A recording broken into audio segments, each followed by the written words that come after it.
आज इसरो ने एक और बड़ी उपलब्धि हासिल कर ली है। शाम 5:35 पर इनसैट 3DS मौसम उपग्रह लॉन्च किया गया। ये सैटेलाइट बदलते मौसम के अलावा आने वाली आपदाओं की जानकारी भी समय पर देगी। भारत ने बहुत बड़ा फैसला किया है और अपनी नेवल बेसिस बनाने जा रहा है मिनिकॉय और अगटी आइलैंड पर। लक्षद्वीप की विजिट के बाद प्राइम मिनिस्टर मोदी ने ये फैसला किया था कि अपने नेवल फुटप्रिंट्स को और ज्यादा स्ट्रॉन्ग किया जाएगा। इस जजीरे के जरिए जो है वो बहुत बड़ी ट्रेड होती है। तकरीबन कहते हैं कि $मिलियन की जो ट्रेड है वो इस जजीरे के जरिए होती है। तो आपको नहीं लगता कि इंडिया शायद इस मेन की को जो कि ट्रेड की है इसको कंट्रोल करने की शायद कोशिश कर रहा है? Defence minister Rajnath Singh INS Vikramaditya और INS विक्रांत पर नेवल बेस का आगाज करेंगे, इनॉग्रेशन करेंगे। इससे मालदीव्स को बहुत ज्यादा मसला हो रहा है। आपको नहीं लगता जिस तरह भारत हर शोबे में चाइना को बीट करता जा रहा है, वो दिन दूर नहीं है जब वो सुपर पावर के लिस्ट में जो है वो चाइना को पीछे छोड़ देगा? सर छोड़ेगा, क्यों नहीं छोड़ेगा? हमारा मुकाबला भारत के साथ नहीं है। हम इस वक्त बिल्कुल एक जैसे कहते हैं ना बेकार चीज होके रह गए। हमारी किसी को जरूरत नहीं। कैसे? इनके पास यही लफ्ज आया था कि अफगानिस्तान ने किया, ये इंडिया ने किया। भाई तुमने क्या किया, तुम तो बताओ जरा। तो हम देख रहे हैं कि इंडिया वक्त के साथ साथ अपने डिफेंस सिस्टम को जो है बहुत ज्यादा स्ट्रॉन्ग कर रहा है। दिन डिफेंस से रिलेटेड जो हथियार हैं वो इंडिया बना रहा है। दूसरे मुल्कों में इसकी डिमांड भी बहुत ज्यादा बढ़ रही है। आप क्या कहेंगी, दुनिया हमें कब याद करती है? जब उन्होंने गालियां निकालनी हो तब हमें याद कर लेती है। नेबरहुड के अंदर मफामत होनी चाहिए, अमन होना चाहिए, नॉर्मलाइजेशन होनी चाहिए। क्योंकि हम एक चाय वाले का मुकाबला नहीं कर सकते। हम पढ़ी लिखी अवाम चाय वाले का मुकाबला नहीं कर सकते। क्यों करेंगे? क्योंकि हमारा अंदर का जमीन मर गया हुआ है।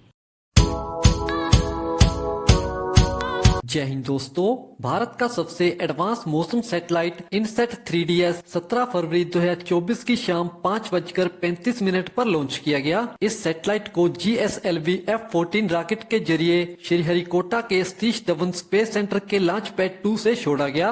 यह सैटेलाइट समुद्र मौसम और इमरजेंसी सिग्नल सिस्टम की जानकारी देगा और राहत एवं बचाव कार्यों में मदद करेगा। वहीं दूसरी तरफ लक्षद्वीप में PM मोदी की यात्रा के बाद अब भारत सरकार ने तय किया है कि अगाती और मिनिकॉय आइलैंड पर नौसैनिक बेस बनाया जाए। मिनिकॉय पर INS जटायु नौसैनिक बेस बनाया जा रहा है, जिसका उद्घाटन 4 या 5 मार्च को रक्षा मंत्री राजनाथ सिंह कर सकते हैं। हमारी जानिब से तो मैं आपको कुछ नहीं कह सकती, क्योंकि हमारी जो रिप्यूट बन चुकी हुई है मौजूदा सूरत हाल की वजह से, उसकी वजह से तो जीरो बन कि हर बंदा, हर छोटे से छोटा, मतलब छोटा तो नहीं कह सकते कि मतलब हर छोटी कंट्री जो अभी इतनी स्टैब्लिश नहीं हुई, जो पाकिस्तान से भी निचली सतह पे थी, वो भी आज उठ के हमारा मजाक उड़ा रहे हैं।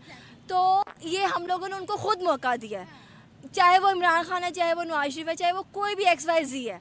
ये सब अपनी अपनी सियासत के लिए अपने अपने बारे में सोचते हैं। पाकिस्तान का कोई नहीं सोचता। पाकिस्तान का जो सोचता है, यहाँ तो उसको जेलों में डाला जाता है, यहाँ उसको फांसी लटका दिया जाता है, यहाँ उसके लिए एम्बुलेंस लेट हो जाती है, यहाँ लेट हो जाती है। ये कायदे से मोहम्मद अली जिन्ना की तरफ आपका इशारा था कि जान के एम्बुलेंस लेट की गई थी। Exactly. तो यहाँ एम्बुलेंस लेट हो जाती है। अब भट्टो ने सोचा हमारा, उसको फांसी लटका दिया। बेनजीर ने अगर सोचना शुरू किया, उसके माइंड में वो चीज़ आई, उसको मरवा दिया गया। कि हम लोगों की भी बहुत से ममालिक के साथ दुश्मनियां हैं। हम लोगों की जो बॉर्डर कंट्रीज जिनके साथ हमारा बॉर्डर मिलता है, उनके साथ हमारी बनती नहीं है। क्या कभी हम उनको काउंटर कर पाए? नहीं कर पाए, बिल्कुल भी नहीं। हम कितने स्ट्रॉन्ग दिखते हैं? हम सिर्फ स्ट्रॉन्ग दिखते हैं पर है नहीं। अच्छा, हाँ जी, ना जो दिखता है वो बिकता है, और वैसे भी जो गरजते हैं वो बरसते नहीं, जो बरसते हैं वो गरजते नहीं। हमारी जो अब क्या पता इस वक्त मैं ये बोलूँ तो डाला आ जाए, कोई मसला नहीं है। हाई कोर्ट के सामने एक वकील हूँ, डट के नहीं बोलूँगी, डट के बोलूँगी कि पाकिस्तान के हक में जिसने भी आवाज़ उठाई है, जिसने भी आवाज़, उसको यहाँ तो वीगो डाले में फेंक दिया जाता है, यहाँ उसको मरवा दिया जाता है, यहाँ उसको नामुमकिन जगह पे फेंक दिया जाता है कि ये ना तो आवाज़ उठाएं। बताएं, हमारी बॉर्डर कंट्रीज से नहीं बनती, बहुत से ऐसे ममालिक है जिससे हमारी नहीं बनती। क्या कभी हमने उनको काउंटर किया कि उनसे स्ट्रॉन्ग दिखे? वो ज़रूरत ही नहीं है, क्योंकि हम आपस में ही लड़ी मरी जा रहे हैं। हमारी जंग अंदर की ख़त्म नहीं हो रही, तो हमने बाहर कहाँ जाके जंग लड़ना है? वो कहते हैं ना कि बाहर वालों से हम जीते नहीं, अंदर वालों से हम हारे नहीं। दूसरी कंट्री से हम जीत नहीं सकते, पाकिस्तान से हम हार नहीं सकते। ये मतलब इशारा मैंने किया, आप समझ सकते हैं, समझदार है आप माशाल्लाह, कि बाहर वालों से हम लड़ नहीं सकते, अंदर वालों को हम छोड़ नहीं सकते, क्योंकि हम लोग कमज़ोर हैं। क्या हमने कभी भारत को काउंटर किया? क्या कभी भारत का मुकाबला डट कर किया? Absolutely not, absolutely not. Absolutely not. कैसे? कुछ कॉल है कि हम खड़े हो जाते हैं, हमारी मदद कीजिए, हमारी मदद कीजिए। भारत का डट के मुकाबला कभी नहीं किया। क्यों करेंगे? क्योंकि हम एक चाय वाले का मुकाबला नहीं कर सकते। हम पढ़ी लिखी हम चाय वाले का मुकाबला नहीं कर सकते। क्यों करेंगे? क्योंकि हमारा अंदर का जमीन मर गया हुआ है। जब आपके अंदर का जमीन मर जाए ना, तो जितने मर्जी आपको। चाय वाले ने आज अपने मुल्क को कहां से कहां पहुंचा दिया कि हम नहीं उसका मुकाबला कर सकते, हम बाहर वालों से मुकाबला नहीं कर सकते, बाहर वालों का से लड़ नहीं सकते और अपनी कौम को हम छोड़ नहीं सकते। अच्छा, इंडियन नेवी के बारे में पूरी दुनिया में बड़ा ज्यादा मशहूर हो रहा है, उनकी तारीफ की जा रही है। इससे पहले जो उन्होंने रेड सी में जिस तरीके से उन्होंने अपना ऑपरेशन लॉन्च किया था, उसकी तारीफ भी पूरी दुनिया ने की। अभी नेवल बेस उनकी नहीं बन रही है, इससे उनके जो इदारे हैं उनकी पूरी दुनिया में क्या एक इमेज जा रही है? उनकी इमेज तो सबके सामने है, पहले जो थी अब है, उसके बारे में मैं बहस नहीं करना चाहूँगी। उनकी जो आर्मी है वो अपनी आवाम से ज़्यादा वो अपने काम पे फोकस करती है। यहाँ पे काम से ज़्यादा आवाम पे फोकस किया जाता है। मुझे बताया, दुनिया में कब याद करती है? जब किसी को पैसा चाहिए हो, जब हमें मदद चाहिए हो, तब नहीं, तब भी याद करती, क्योंकि कर्जा तो हमें मिलने में इतनी दिक्कत होती है। हाँ जी, वो तो है। आप क्या कहेंगी, दुनिया में कब याद करती है? जब उन्होंने गालियाँ निकालनी हो तब हमें याद कर लेती है। जब गालियाँ निकाली तब याद कर लेती है। एग्जैक्टली, जब हम कर्जा नहीं किसी का देंगे तो अगले ने तो गाली निकाल के कहना वो फलां चीज बंदे ने मेरा कर्जा नहीं दिया, तो गाली के साथ ही याद किया जाएगा ना।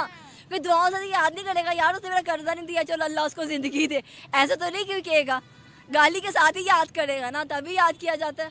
अगर हम वो बुज़दिल कौम के तौर पे आजकल हम जाने जा रहे हैं।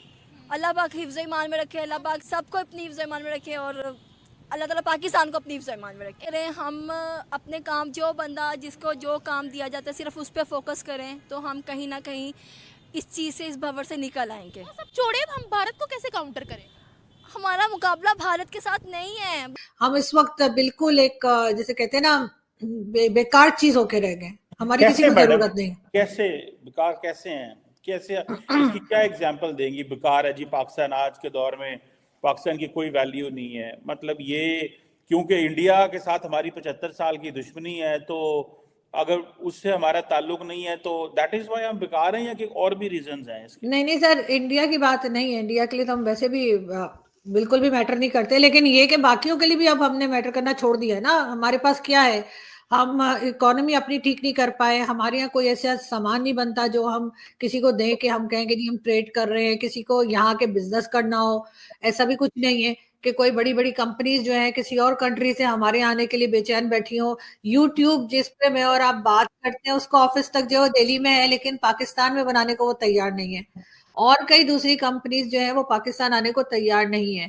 किसी भी कंट्री को आप देख लें, चाहे वो ईरान हो, ईरान ने जो अपना वीजा फ्री कंट्रीज की है उसमें पाकिस्तान नहीं है।